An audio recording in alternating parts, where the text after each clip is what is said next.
Bonjour Alexandra, peux-tu te présenter s'il te plaît et dire ce pourquoi on est là? Bonjour, je m'appelle Alexandra. Je vis une situation assez particulière, porteur d'un handicap congénital qui m'a un peu laissé tranquille pendant 40 ans. Voilà, je suis en perte de mobilité et aujourd'hui je découvre ce que c'est que le quotidien d'une personne en situation de handicap. C'est pour ça que depuis un an, je suis assez mobilisée sur la question des personnes en situation de handicap et de leur quotidien surtout, car c'est vraiment le quotidien qui m'intéresse. Toutes les difficultés que peuvent rencontrer ces personnes dans leur maison, dans la rue et dans leur emploi. Emploi qui pour beaucoup sont destinés à surtout ne pas être maintenus par le handicap, donc plus tard bénéficiaires de cette fameuse allocation adulte handicapé. Donc du coup, voilà, avec Baptiste, on s'est rencontrés sur des valeurs. On a d'abord partagé des valeurs citoyennes, beaucoup de valeurs en commun, sur vraiment cette notion d'entraide entre nous déjà, lui et moi. Voilà.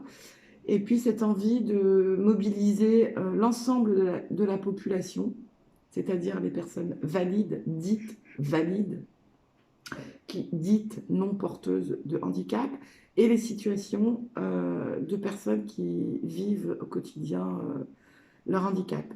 Donc on a envie de faire se rencontrer ces deux mondes sur la base d'échanges, sur la base d'informations, sur la base de l'entraide dans le quotidien, c'est-à-dire proposer à des personnes valides de devenir aidants.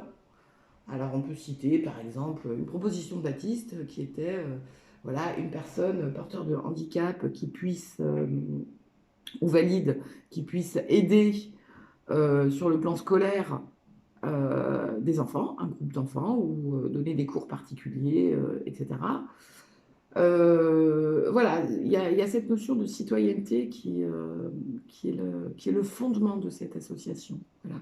Alors, bien entendu, il va falloir aborder la question des droits pour ces personnes en situation de handicap, puisqu'il existe une loi, hein, la loi de 2005, qui a créé la maison départementale du handicap, où se trouve une commission, et cette commission statue sur les besoins des personnes en situation de handicap. Les besoins de reconnaissance en termes d'invalidité, d'incapacité, les besoins en termes de financement, les besoins en termes d'aidants, les besoins en appareillage, donc avec une prestation compensatrice.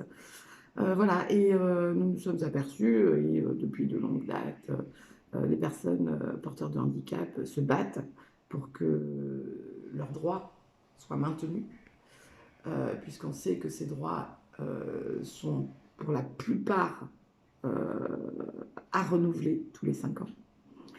La question des changements de domiciliation qui conduit d'un département à un autre, où on se demande pourquoi le fait d'avoir déménagé occasionne une perte de droits. Voilà, donc on comprend alors que chaque département a son propre fonctionnement. Voilà. Après, de façon plus locale, on va travailler sur le 76, puisque la commission départementale du handicap a été quand même épinglée par la Cour des comptes, voilà, et a manqué à ses devoirs. Voilà. Donc le but de cette future association, c'est aussi la défense des droits des personnes en situation de handicap. Et puis après, on a aussi envie d'avoir des temps festifs, voilà, d'avoir des partenaires, de travailler avec d'autres structures associatives, justement, dans le cadre d'échanges d'informations, dans le cadre d'organisation de manifestations, dans le cadre d'organisation d'événements culturels, etc. Voilà, et moi je suis très, très, très, très, très fière qu'avec Baptiste, voilà, on est deux fondateurs, qu'on ait réussi déjà à impulser ce mouvement euh, pour la Seine-Maritime. Et peux-tu nous citer tes problématiques dans ton quotidien? que tu Alors, aimerais qu'elle s'améliore, en fait. les problématiques de mon quotidien, elles arrivent, en fait, puisque je suis en perte d'autonomie depuis quelques années. Et donc, je découvre l'administration départementale, puisque j'ai déposé un dossier à la MDPH, comme beaucoup de personnes en situation de handicap. Et déjà, j'ai été freinée par les délais. Voilà. Attendre un an pour avoir une carte de stationnement, je trouve ça lamentable, puisque pendant ce temps-là, eh ben, on se galère. Moi, je ne tiens pas longtemps debout, je ne tiens pas longtemps assise. Comment je fais? Faire mes courses? Comment je fais? Donc j'ai fait. Je me suis d'ailleurs longtemps avant d'avoir eu cette carte, garée sur des places handicapées qui me donnaient la proximité au magasin. Voilà. Dans cette perte d'autonomie, j'ai sollicité la NDPH pour avoir une étude ergo sur mon véhicule et sur ma maison. Je n'ai jamais eu de réponse. Donc aujourd'hui, je me rabats sur mon équipe médicale. Voilà. Et cette perte d'autonomie me fait comprendre qu'il y a un gros problème avec la citoyenneté, c'est-à-dire le regard des autres. Moi, j'ai vécu plus de 40 ans avec un certain déni de cette situation de handicap. Aujourd'hui, je ne peux plus être dans le déni puisque j'ai des difficultés physiques et d'organisation de ma vie. Et je me retrouve bien seule. Seule face à ma famille, seule face à mes amis, euh, qui ont besoin, en fait, que je les amène à comprendre ma situation pour qu'ils puissent m'aider. Et l'idée, c'est ça. C'est que la personne en situation de handicap demande à la personne valide, normale, entre guillemets, attention, hein, voilà, emmène-moi, est-ce que tu peux me faire ça? Voilà. Et c'est vraiment une entraide.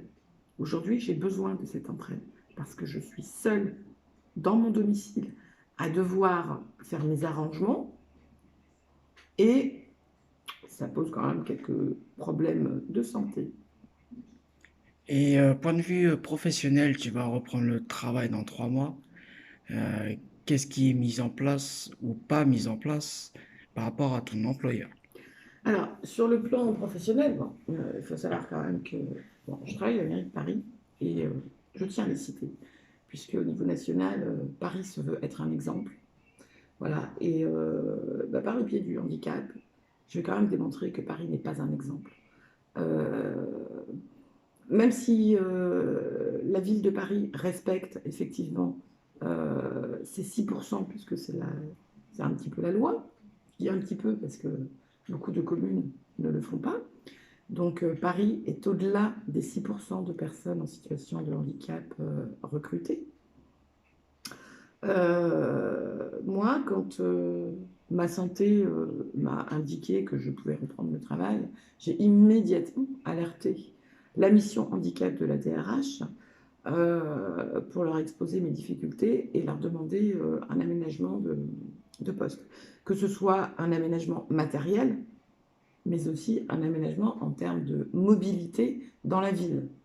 Voilà, comprenez que Paris, c'est quand même très grand et qu'il faut pouvoir circuler dans le métro, pouvoir piétiner, donc être debout, pouvoir courir même, pouvoir, enfin, ne pas être assis dans le métro aux heures de pointe. Voilà, pour moi, tout ça, ça a posé quand même pas mal de problèmes. Donc, une rencontre a eu lieu et j'ai eu la sensation d'avoir perdu mon temps. Voilà. Pourquoi? Parce qu'on m'a dit, voilà, une fois que tu reprendras ton poste, ben, on fera la demande de matériel. Ce à quoi j'ai répondu, la demande de matériel se fera par mes médecins et non pas par les ergonomes de la ville de Paris, qui ne sont pas spécialisés sur le handicap, qui ne sont pas ergonomes, ergothérapeutes. Voilà, et je souhaiterais que ce matériel soit acheté un peu plus rapidement. Ce à quoi on m'a répondu, bah, le protocole, c'est comme ça. En termes de fonction et de mobilité, il faut savoir que le métro parisien, c'est l'enfer, que j'ai deux changements, donc ça veut dire courir, piétiner, enfin, c'est un peu la catastrophe. Que du coup, j'ai demandé à être nommée sur un autre poste qui me rapprocherait de la gare. Donc pour la Normandie, vous le savez, c'est la gare Saint-Lazare. Voilà, où il y a quand même il y a des structures qui appartiennent à la ville de Paris. Et là encore, on m'a répondu qu'il fallait que je prenne mon poste, que je reprenne mon poste, et qu'on verrait dans 6 mois. Donc, en gros, on ne s'occupera pas de vous. Voilà. Donc, ça pose question. Vraiment, ça pose question, parce que ça veut dire que même quand on a cette reconnaissance, donc moi j'ai la reconnaissance RQTH, même avec ça, on a des problèmes de mobilité. Même avec ça, on comprend en fait que les salariés, là en l'occurrence de la mairie de Paris, qui sont porteurs de handicap, en fait sont mis dans un joli petit placard. Moi, avant de m'arrêter il y a 1 an et demi, j'ai passé quand même 1 an un petit peu au placard. C'est-à-dire qu'on me donnait de moins en moins de missions pour me faire comprendre que, alors pour le coup, effectivement, entre les difficultés physiques et la dépression dans laquelle j'étais en train de tomber à mon boulot, j'ai décidé de fuir et du coup de prendre ce temps d'arrêt pour me soigner sur le plan psychologique et sur le plan physique. Donc voilà, donc dans quelques mois, je vais reprendre le travail et je pense que ça va être une sacrée bagarre. Je pense que je vais devoir subir. Et, et je n'ai pas d'autre alternative que de faire des écrits faits par des médecins, des prescriptions, etc., pour faire avancer les choses. Mais en termes de fonction, je pense que ça va être très compliqué.